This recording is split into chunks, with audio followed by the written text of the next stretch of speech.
You know what, man? At this point, what happens in MMA really should not be a surprise to any of us because we've watched multiple times over the years as fighters that you don't expect to lose, they go out there and they get beat. Fighters that you don't think will rise to the occasion, they go out there and they rise to the occasion. Champions losing, contenders becoming champions. We've seen it all in MMA, and yet, every single time something unexpected happens, we end up shocked. At least I do. Maybe you guys have completely outgrown that, but man, it still happens to me. And I think that's a part of the appeal of MMA, and it's a big reason why I'll probably never stop watching the sport because when you think you understand it, when you think you have a solid idea of what's going to happen, the MMA gods, they look down on you and they laugh, mwahahaha, and they completely shock you, right? Yesterday, Dricus Duplessis, no one's saying that man is not good. He's obviously good. We talked about this multiple times. I did say in my fighter showcases, as well as the fight simulation that we did for Dricus Duplessis, I talked about how he's a dangerous guy, right? That is the one thing that can always be said about Dricus Duplessis. He's dangerous because he is either getting finished or he's finishing you. And that has been very consistent throughout his career. A vast majority of his wins have come by submission, right? A bunch of chokes, rear naked chokes, front chokes. But out of all of his wins, I believe at the time he had like 22 fights, right? He had all finishes and just one decision. Every single one of his fight was finished, whether he's getting finished or he's finishing his opponent. And when you look at a record like that and you look at those results, what it tells you, it tells a story of a man who's dangerous, a man who does take risks, and that is someone that you definitely have to respect. And my God, if he did not make that abundantly clear yesterday against Robert Whittaker. Robert Whittaker himself is one of the most dangerous fighters you're ever going to face in MMA, period. When people are done fighting this guy, man, they get broken. And I mean that literally. Arms are broken. Fucking legs are fucking broken. Orbital bones are broken. He's a very dangerous guy. He is. And this man has been in there with some of the toughest fighters, some of the most athletic fighters, some of the most skilled, clean, tactical fighters you're ever going to see. And he's been there with all of them. And he's also defeated a lot of them. When you look at this fight on paper and you look at Robert Whittaker, a former champion, you look at his skill set, what he's been able to accomplish, how complete of a fighter he is, his power, his championship experience, all that, it would make sense for you to think that he would defeat Dricus Duplessis. I mean, that is what we all thought. Sure, I'm sure there are a few of you out there that will tell me now that you knew all along. You just knew. You knew all along that Dricus Duplessis was going to win. You knew. But like the rest of us, man, I was thinking that, hey, a logical way this fight's going to end is that Robert Whittaker is going to win. That was the conclusion. But man, that is not what happened yesterday at all. And that was quite the surprise, man. It really was. The first round was competitive.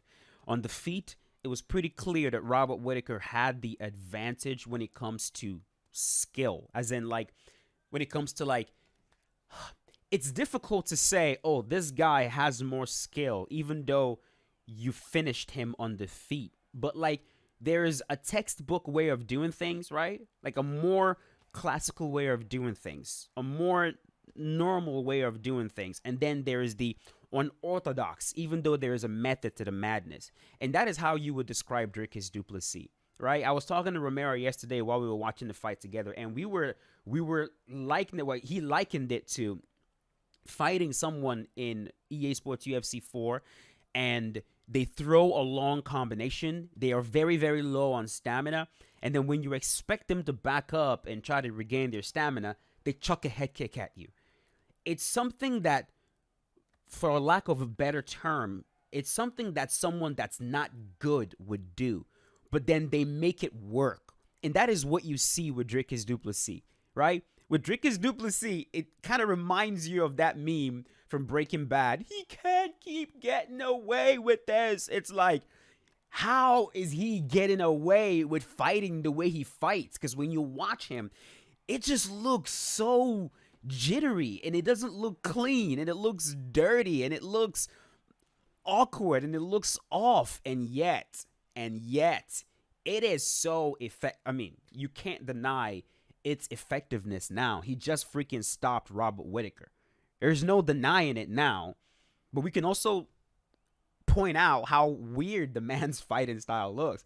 The way he switches stances is just, it's so odd. It's very obvious. There is no finesse or like, I'm gonna try to hide it. It's just boom, switch, boom, switch. Then he's gonna freaking this dude, he starts a fight looking tired and ends the fight looking tired. His mouth is wide open. He's throwing big shots. He's blitzing. When he's out of position, he'll turn all the way, and it all looks like, dude, how the freak is this guy gonna win this fight? And yet, bro, he freaking finds a way. He finds a way. And again, that is no disrespect to the man. I'm just calling what I see. And I think there's something about that is also very impressive, right? It shows that not only beautiful, aesthetically pleasing styles in MMA will win fights. Now, do I think at the highest, absolute highest level that he would be able to? I don't, you know what, man? I don't fucking know. I don't know. I will no longer try to predict, bro, because I don't freaking know.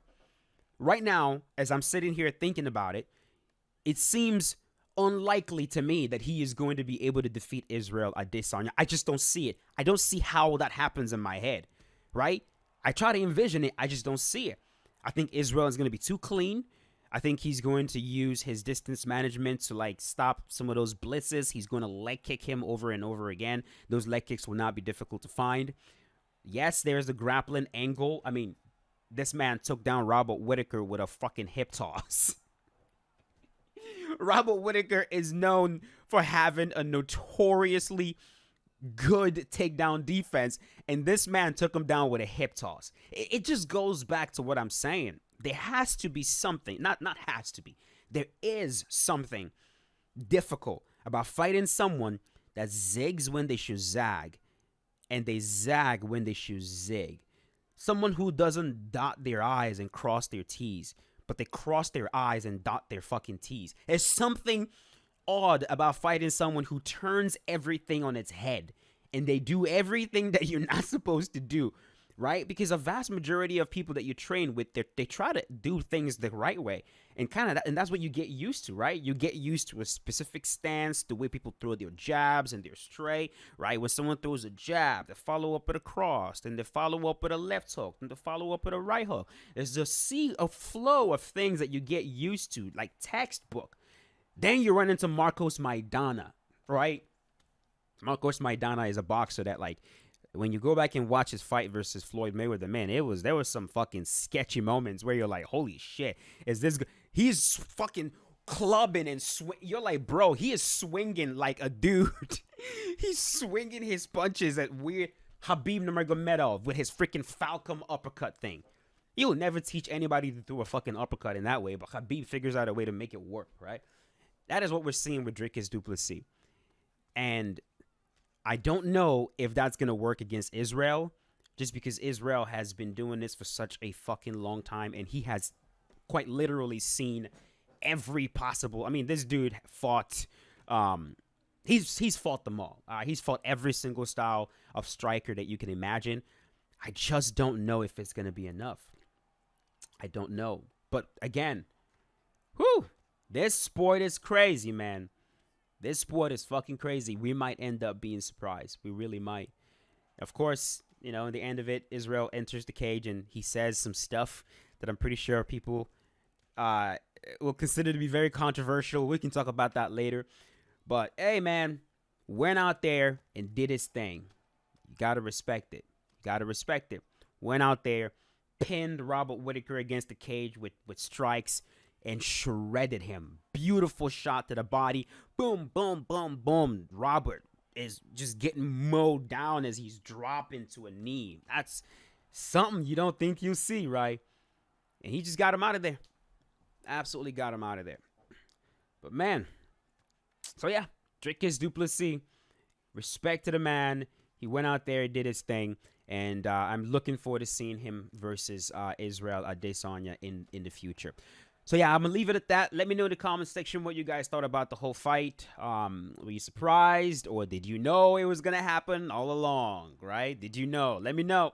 Let me know in the comments, and I'll see you guys later. Peace out. Have a good one.